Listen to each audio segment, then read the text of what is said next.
Welcome to Driveway Garage. Today I'm trying to fix a bad head gasket on a 2013 Dodge Avenger with the 2.4. Now, this car's had a lot of problems.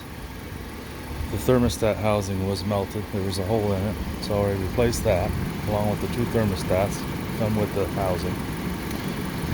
It told me, my scanner told me that it had a bad sensor.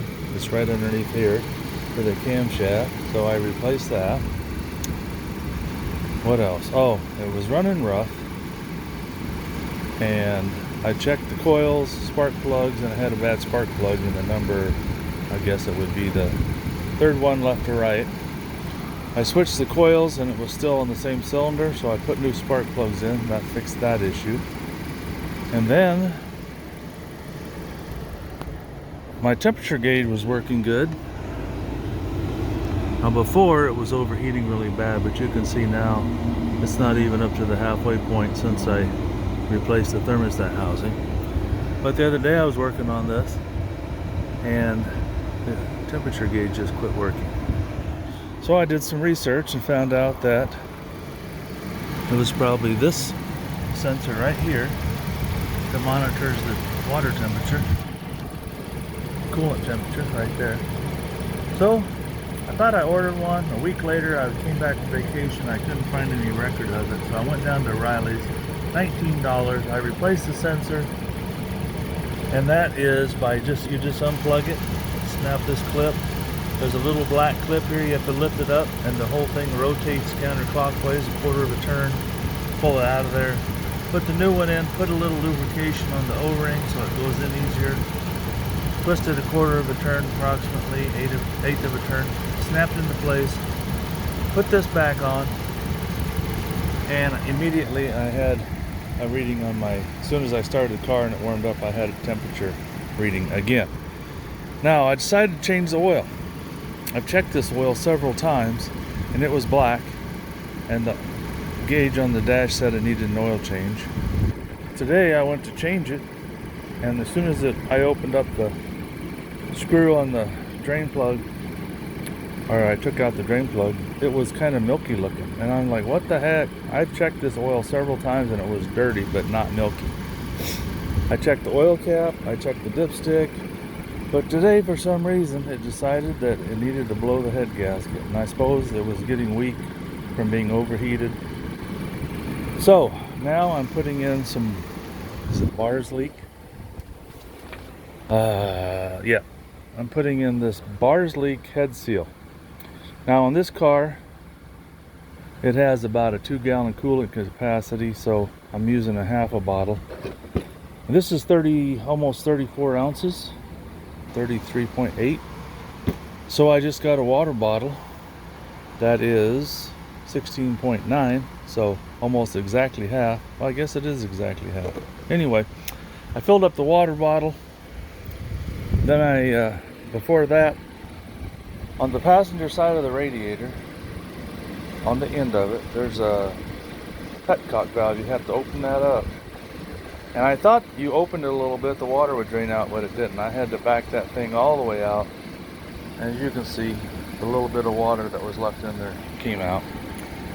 I screwed that back in. I added a little bit of pre-mixed antifreeze. I just got some O'Reilly's Universal 50/50. I put a little bit of that in there, but I didn't want to add too much. And then I added my water bottle full of the bars leak head seal. And then I topped it off with coolant. Put the radiator cap back on. I put some antifreeze in the overflow tank so it was just about to the add point, to make sure it wasn't too low. Now what you have to do is start the car, and you have to have a car that will idle for 15 minutes without overheating, or this won't work. There's different kinds of head gasket repair.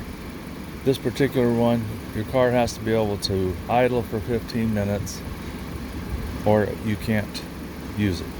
So mine doesn't overheat. It's just now started getting a little bit of water in the oil. So I started it, at 1:15. It's now almost 1:30, so it's almost idled for 15 minutes. And we're almost to the halfway point, but it's not overheating, so that's a good thing. And also you want to turn your heater temperature on high and your fan on high so you can circulate this stuff through your complete cooling system. And I guess it's got some little fibers and chemicals in there that will seal up any leaks you have. My goal is to stop the water from getting into the oil. And my goal is to sell this car. That's why I've been fixing it up. But it's just been one thing after another. I got a pretty good deal on it, but not good enough. And I told him, I don't know. It overheats so bad I can't even test drive it to really tell what else is wrong with it. But I've driven it around the neighborhood a few times and it runs good. But other than this problem, it still has a surging problem where it'll go up to 2,000 RPMs, then down to 1,800, up to 2,000, down to 1,800. And it keeps telling me that the sensor that I replaced is bad, which is the camshaft. But I guess there's other things that can set that off. So once I get this fixed, I'm gonna maybe replace that sensor again or do more research. But if you have water in your oil or oil in your water or blowing coolant out the back of your tailpipe, this stuff is supposed to be guaranteed to work or your money back. And it's supposed to be a permanent fix. Now I didn't have the problem with coolant coming out the tailpipe, so there's no smoke back there. But hopefully, if you're having similar problems, this will help you fix it. Now I'll make a follow-up video on it. In fact, I'll just add it to this one later. I'm going to shut this off. I'll probably pull it into the shade here. I've got a overhead awning. That'll help it cool off faster. So I'll get it pulled in under here and let it cool off for an hour. And then you're supposed to take it for about a 15-minute drive, nice and slow. So don't get on the highway and hit the gas, because if you do, I'm guessing you could probably blow the seal that you just made.